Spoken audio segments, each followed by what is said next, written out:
السلام عليكم، ازيكم حبايبي؟ عاملين ايه؟ يا رب تكونوا بخير. ورجعنا لكم فيديو كده خفيف ظريف، اكله حلوه في الجو الصعب اللي احنا فيه ده. مش هتوقفك كتير في المطبخ ومش تاخد في ايدك نص ساعه. يلا بينا يا ست الكل. بس قبل ما نبدا مع بعض اتمنى تدعميني بلايك وشير واشتراك في قناتي، قناه مطبخ مروه نعيم، ودعوه حلوه من قلبك. يلا بينا نبدا بسم الله ونشوف الجمال ده بيقول ايه. طبعا كلنا عارفين الشيش طاووق من الاكلات الجميله الصيفيه اللي بتبقى خفيفه على القلب كده من الحر اللي احنا بنبقى فيه، بدل الطبيخ والحاجات التقيله دي. يلا بينا بقى نعمله طريقه حلوه وتتبيله جميله هتعجبك. عندي هنا نص كيلو بانيه. لو انت عندك صدر فرخه مثلا وخلياه يعني وكده تمام مفيش مشكله، اما لو مفيش جيبي اللي هو الفيليه بتاع البانيه اللي عند بتاع الفراخ، وخليه دولك تخين شويه عشان خاطر يبقى كويس معاكي في التقطيع. هنقطعهم مع بعض طبعا ما نقعناه في ليمون وفي طماطم مبشوره. نقعته حوالي ساعتين كده وشويه ملح، وسيبته لحد لما طلع كل الزفاره اللي جواه وغسلته كويس. وبعد كده هبتدي ان انا اقطعه مكعبات كده مع بعض زي ما قلت لكم. حاولوا خليه يدوكوا السمك بتاعه يكون تخين شويه. طبعا للي بيجيب الفراخ بالشهر وبيبتدي ان هو ينضفها ويخليها وكده، ولو عنده صدر فرخه يقدر يستغل الموضوع ده. هنا بعد ما خلص قطعناها مربعات مع بعض، هنبتدي بقى هنا نعمل الخلطه بتاعتها. عندي بقى هنا كيس خلطه شيش طاووق من ناجي. الخلطه دي يا جماعه تحفه تحفه. انا الاول كنت بعمل الخلطه على ايدي، ان انا كنت بحط بهارات من البيت وكده، كنت بعملها كنت جميله، كنت فاكره الصراحه ان دي كده احسن حاجه. بجد الخلطه دي جميله جدا ومش غاليه يعني، هي نفس البهارات اللي بتجيبيها من البيت. واحط عليها هنا كوبايه زبادي. الوصفه دي حلوه جدا للي بيعملوا دايت، لان هي اصلا ما بتبقاش فيها دهون عاليه. طبعا الصدور ما بتبقاش فيها دهون، مع هي معلقه زيت او معلقه ونص بس اللي بنحتاجها، فهي السعرات الحراريه بتاعتها قليله، بتبقى كويسه جدا للي بيعمل دايت. عندي بقى هنا كوبايه من الزبادي ومعلقه كبيره من الزيت او معلقه ونص. وعندي هنا كيس الخلطه بتاع ماجي، هحطه كله كده. هو بيكفي نص كيلو، وانا كان عندي هنا نص كيلو من البانيه. بصوا التوابل والبقدونس اللي فيه والحاجات اللي هي الصغيره دي ريحتها جميله جدا. هبتدي بقى ان انا اقلبهم كده مع بعض.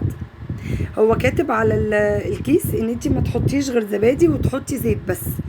بس انا حطيت هنا معلقه خل. انا بحب احط خل على الشيش طاووق عشان بيديله طراوه كده وما بيخلوش ناشف معاكي كده وبيعض لما بتيجي تسويه في الفرن او على البوتاجاز وهحط له شويه فلفل اسمر، عشان انا بعشق الصراحه الفلفل الاسمر كتير جدا على اي حاجه فيها فراخ او اي حاجه عامه الصراحه.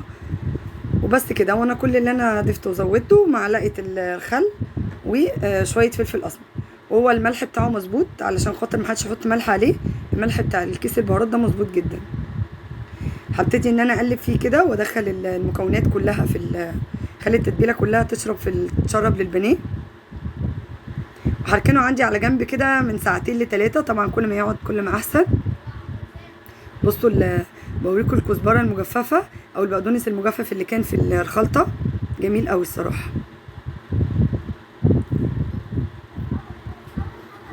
هسيبها بقى زي ما قلت لكم عندي كده في التلاجة ترتاح، عشان التتبيله كده تشرب في البانيه. وهبتدي ان انا اقطع بقى الخضار عندي كده.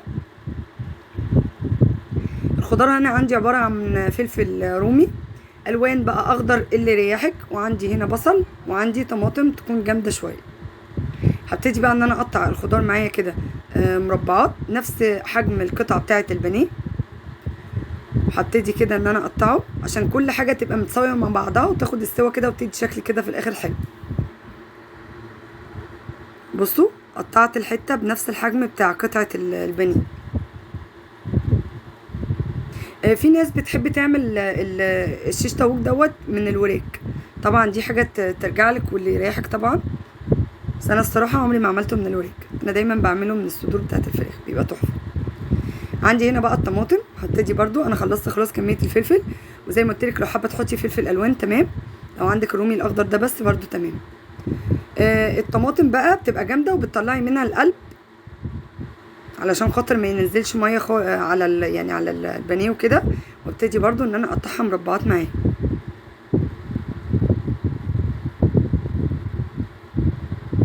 ابتدي ان انا اطلع القلب كده. طبعا القلب ده طبعا مش هنرميه، اي وصفه بنطلع منها القلب بتاع الطماطم بنجمعه كله في كيس، ولما نيجي نضرب طماطم نكون بنعمل تسبيكه او طماطم او مكرونه او اي حاجه بنحطه عليها، طبعا مش بيضر. قطعت خلاص كميه الطماطم عندي. طبعا الحاجات دي بقى بكميات، مش هقول لك بقى مثلا حطي كيلو، حطي مش عارفه نص كده، الحاجات دي على حسب ما انت بتحبي الخضار كتير هتزودي، بتحبيه قليل هتقللي. مش يعني مش بتبقي محكومه خالص بكميه معينه. البصل زي ما قطعناه كده وقعدنا نصين، وبعد كده قطعنا النص لاربع ارباع، وبنبتدي ان احنا نفتح كده البصل كله من بعضه، ونخلي بصوا لازم يبقوا كله كده بنفس الحجم مع بعض. هنا خلاص خلصت كمية الخضار وقطعتها كويس جدا، وكان فات على التتبيلة حوالي ساعتين. وهبتدي بقى ان انا اجيب العصيان بتاعة الشيش طاووق، وهكون بلاها في ميه او نقعها شويه في ميه عشان خاطر ما تحرقش معايا. بس انا في الفتره دي انا نسيت ان انا انقعها، غسلتها بس كده يا دوب. وجبت عندي بقى هنا الشوايه دي. عندك بقى شوايه زي دي تمام، عندك الجريلا اللي هي بتبقى المخططه دي برضو تمام كده تبقى جامده دي. لو عندكيش اي حاجه من دي، الصينيه المستطيله اللي بنعمل فيها الكيكه المكرونه البشاميل العاديه جدا دي، ما تيأسيش يعني. هبتدي بقى ان انا اسيخ كده معايا، احط بقى من كل حاجه كده حته، ابتدي انوع كده واخلي الالوان يبقى شكلها حلو.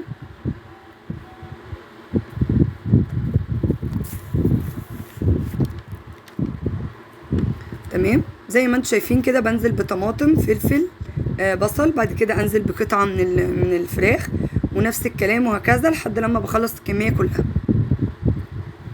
ما بياخدش في ايدي وقت خالص والله يا جماعه. التتبيله طبعا تبلناها وشلناها 3 ساعات، اكيد مش هنفضلوا واقفين جنبها. يعني ان انا عبال ما بسيخه كده ما بياخدش في ايدي 10 دقايق، وهي بتقعد في الفرن ربع ساعه بالظبط. يعني الموضوع كله اقل من نص ساعه، ساعه الا ربع. انا بملى طبعا البتاع ده كده للاخر، بملى السيخ معايا للاخر، وببتدي ان انا انوع فيه كده عشان لما نيجي ناخد منه في العيش او على الرز بيبقى كده، يبقى فيه من ده ومن ده مع بعض. تمام. بصوا الالوان شكلها تحفه ازاي. ويا سلام بقى لو في فلفل الوان بقى يبقى فيه اصفر وكده، هيبقى حلو برده. هنفضل بقى نعمل كده لحد ما نخلص الكميه كلها مع بعض، ونرصها في الشوايه عندي هنا. خلصت هنا الكميه نص كيلو، هنا عمل لي حوالي 9 سياخ مليانين. يعني سيخ ممكن يعمل معاكي يعني سندوتشين او رغيفين فينو. حطيتها بقى وسخنت الفرن وحطيتها في الارضيه بتاعه الفرن، وبفضل بقى اقلب فيها متابعاها كده مجرد ما تخش ريحه بتقلب الشقه، بتبقى تحفه الصراحه.